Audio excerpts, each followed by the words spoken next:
Capítulo 12. Todo por la electricidad. Señor profesor, dijo el capitán Nemo enseñándome los instrumentos suspendidos en las paredes. Esos son los aparatos necesarios para la navegación del Nautilus. Aquí, como en el salón, están siempre a la vista y me indican la situación que tengo y la dirección exacta que sigo en medio del océano. Los unos ya los conocéis, como el termómetro que acusa la temperatura interior del Nautilus, el barómetro que pesa el aire y predice los cambios del tiempo, el higrómetro que marca el grado de sequedad de la atmósfera, el storm glass cuya mezcla, cuando se descompone, anuncia la proximidad de las tempestades, la brújula que dirige mi camino, el sextante que por la altura del sol me indica la latitud en que me encuentro, los cronómetros que me permiten calcular la latitud, y en fin, los anteojos de día y los de noche, que me sirven para examinar a fondo todos los puntos del horizonte cuando el Nautilus sube a la superficie de las aguas. Son los instrumentos habituales del navegante, respondí, y conozco su uso.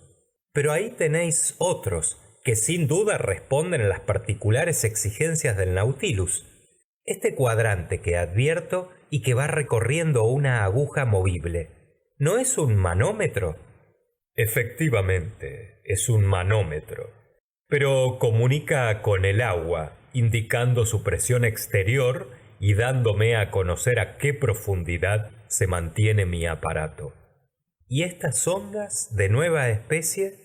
Son termométricas y me revelan la temperatura que reina en las diferentes capas del agua. ¿Y esos otros instrumentos cuyo empleo no comprendo? Sobre esto, señor profesor, debo daros algunas explicaciones, dijo el capitán Nemo. Dignaos escucharme. Guardó silencio durante algunos instantes, diciendo luego: existe un agente poderoso, obediente, rápido, fácil, que se adapta a todos los usos y que reina como dueño en mi bordo. Todo se ejecuta por él. Me alumbra, me calienta, es el alma de mis aparatos mecánicos. Este agente es la electricidad. ¿La electricidad? Exclamé bastante sorprendido. Sí, señor. Sin embargo, capitán, poseéis una excesiva rapidez de movimientos que concuerda mal con el poder de la electricidad. Hasta ahora, su potencia dinámica es de muy poca consideración y nunca ha podido producir más que pequeñas fuerzas. Señor profesor, respondió el capitán Nemo, mi electricidad no es la de todo el mundo, y esto es cuanto me permitiréis que os diga. No insistiré, caballero, limitándome a extrañarme mucho de semejante resultado. Permitidme una sola pregunta, sin embargo, a la que no contestaréis si es indiscreta. Los elementos que empleáis para producir este maravilloso agente deben gastarse pronto. Por ejemplo, ¿cómo reemplazáis el zinc no conservando ya ninguna comunicación con la Tierra? Vuestra pregunta tendrá su respuesta, contestó el capitán Nemo. Os diré primeramente que en el fondo de los mares existen minas de zinc, de hierro, de plata, de oro, etc., cuya explotación podría ciertamente practicarse. Pero no he tomado nada de estos metales terrestres. He querido pedir al mismo mar los medios de producir mi electricidad. ¿Al mar? Sí, señor profesor. Y no me faltaban los medios. Habría podido, efectivamente, estableciendo un circuito entre hilos sumergidos a diversas profundidades, obtener la electricidad por la distinta temperatura que experimentasen. Pero he preferido emplear un sistema más práctico. ¿Cuál? Ya sabéis de qué se compone el agua del mar. En 1000 gramos se hallan 96,5 centésimos de agua y 2 centésimos, 2 tercios próximamente, de cloruro de sodio. Luego, en cantidades pequeñas, cloruros de magnesio, de potasio, de bromuro de magnesio, de sulfato de magnesio, de sulfato y de carbonato de cal. Ya veis, pues, que el cloruro de sodio se encuentra allí en notable proporción y le extraigo del agua del mar componiendo de él mis elementos. ¿El sodio? Sí, señor. Mezclado con el mercurio forma una amalgama que hace las veces del zinc en los elementos Bunsen. El mercurio no se gasta nunca. Solo el sodio se consume y el mar me lo suministra. Os diré, además, que las pilas de sodio deben ser consideradas como las más enérgicas y que su fuerza electromotriz es doble de la de las pilas de zinc. Comprendo perfectamente, capitán, la excelencia del sodio en las condiciones en que os encontráis. La mar le contiene, es verdad, pero es preciso también fabricarle, extraerle, en una palabra. ¿Y cómo lo hacéis? Vuestras pilas podrían evidentemente servir para esta extracción, pero si no estoy engañado, sobrepujaría el gasto del sodio que consumirían los aparatos eléctricos a la cantidad extraída. Sucedería, pues, que consumiríais para producirle más de lo que produciríais. Por eso, señor profesor, no me valgo de la pila para extraerlo y empleo sencillamente el calor del carbón de piedra. De tierra, dije yo insistiendo. Digamos, de carbón de mar, si lo queréis así, respondió el capitán Nemo. ¿Y podéis explotar las minas submarinas de hulla? Señor Aronnax, me veréis en la tarea. Solo os pido un poco de paciencia, puesto que tenéis tiempo para ser paciente. Recordad solamente esto. Todo lo debo al océano. Produce la electricidad, y la electricidad da al Nautilus el calor, la luz, el movimiento, la vida, en una palabra, pero no el aire que respiráis. Oh, podría fabricar el aire necesario a mi consumo, pero es inútil, puesto que subo a la superficie del mar cuando me parece.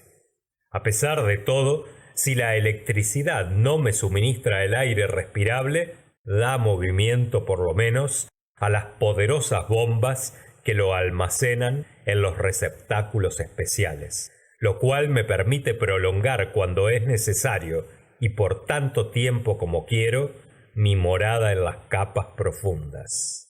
Capitán, respondí, lo admiro. Es evidente que habéis hallado lo que los hombres encontrarán algún día, la verdadera potencia dinámica de la electricidad. No sé si la encontrarán, respondió fríamente el capitán Nemo. De cualquier manera que sea, ya conocéis la primera aplicación que he hecho de ese precioso agente. Él es el que nos alumbra con una igualdad y una continuidad que no tiene la luz del sol. Mirad ahora este reloj.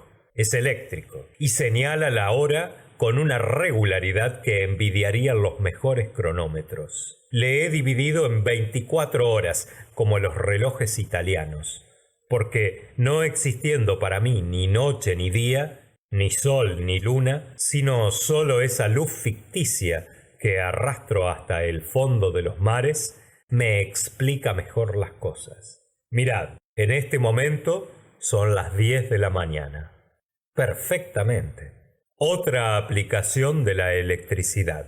Ese cuadrante colocado delante de nosotros sirve para indicar la velocidad del Nautilus. Un hilo eléctrico le pone en comunicación con la hélice y su aguja me indica la marcha real del aparato. En este momento caminamos con una velocidad moderada de 15 millas por hora. Es maravilloso, respondí. Y ya veo, capitán, que habéis hecho muy bien empleando ese agente, que está destinado a reemplazar al viento, al agua y al vapor. No hemos acabado aún, señor Aronnax, dijo el capitán Nemo levantándose. Y si os dignáis seguirme, visitaremos el Nautilus.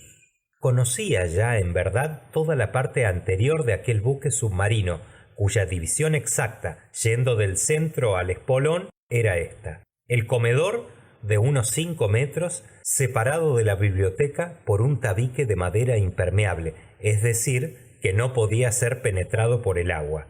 La biblioteca, de 5 metros, el gran salón de 10 metros, separado de la cámara del capitán por otro tabique de madera, también impermeable. Esta cámara tenía 5 metros, la mía 2,5, y por fin un receptáculo de aire de 7,5 metros, lo que en total hacía 35 metros de largo. Los tabiques de madera impermeable tenían sus puertas, que se cerraban herméticamente por medio de obturadores de goma elástica, que aseguraban todo a bordo del Nautilus, en el caso de que se hubiera declarado una vía de agua. Seguí, pues, al capitán Nemo y llegué al centro del navío. Hallábase allí una especie de pozo que se abría en 2 compuertas de madera impermeable. Una escala de hierro incrustada en la pared conducía a su extremidad superior. Pregunté al capitán para qué servía aquella escala. «Conduce a la canoa», me respondió. «¿Cómo? ¿Tenéis una canoa?», repliqué sin volver de mi asombro. «Sin duda alguna. Una excelente embarcación ligera e insumergible que sirve para pasear y para pescar». «Pues entonces, cuando queráis embarcaros, os veréis obligado a ir a la superficie del mar». «De ninguna manera. La canoa va adherida a la parte superior del casco del Nautilus y ocupa una cavidad dispuesta ex profeso para recibirla. Está dispuesta de manera que sea impermeable y amarrada por sólidas cadenas. Esa escala conduce a un agujero abierto en el casco del Nautilus y que corresponde a otro exactamente igual por donde puede pasar un hombre, practicado al costado de la canoa. Por esa doble abertura me introduzco en la embarcación. Se cierra una, la del Nautilus, cierro yo la otra, la de la canoa, por medio de tornillos de presión, doy suelta a las cadenas y la embarcación sube casi instantáneamente a la superficie del mar. Después abro la escotilla del puente, cuidadosamente cerrada hasta entonces, pongo el mástil, izo mi vela o tomo los remos y me paseo. Pero, ¿cómo volvéis a bordo? No vuelvo yo. Es el Nautilus, señor Aronnax, el que vuelve. ¿Obedeciendo vuestras órdenes? Sí, mis órdenes, porque, unido con un hilo eléctrico que me pone en comunicación con él, expido un telegrama y esto basta. Efectivamente, dije asustado por tantas maravillas. Eso es muy sencillo. Después de haber pasado el hueco de la escalera que conducía a la plataforma, vi una jaula como de 2 metros en la cual Consejo y Ned Land, muy alegres con su comida, se entretenían en devorarla. Luego se abrió una puerta que daba a la cocina, situada en la parte inferior de bordo y que tendría unos 3 metros. Allí la electricidad, más enérgica y más obediente que el gas mismo, hacía los gastos de la cocción. Algunos hilos que llegaban bajo las hornillas comunicaban a esponjas de platino un calor que se distribuía y se mantenía con regularidad. Calentaba también aparatos destilatorios que por evaporación suministraban excelente agua potable. Y próximo a esta cocina se hallaba una sala de baño dispuesta con todo lo que podía hacerla confortable y con llaves que a voluntad proporcionaban agua fría o agua caliente. Detrás de la cocina estaba el sitio destinado a la tripulación y que ocupaba 5 metros, pero la puerta estaba cerrada y no pude ver los muebles, que me hubieran quizá dado la idea del número de hombres que necesitaba el Nautilus para las maniobras. En el fondo había un cuarto tabique de madera, impermeable como todos los demás, que separaba este puesto del cuarto de las máquinas. Se abrió una puerta y me encontré repentinamente en aquel departamento donde el capitán Nemo, ingeniero de primer orden seguramente, había dispuesto sus aparatos de locomoción. El cuarto de las máquinas, sencillamente alumbrado, no medía menos de 20 metros de longitud.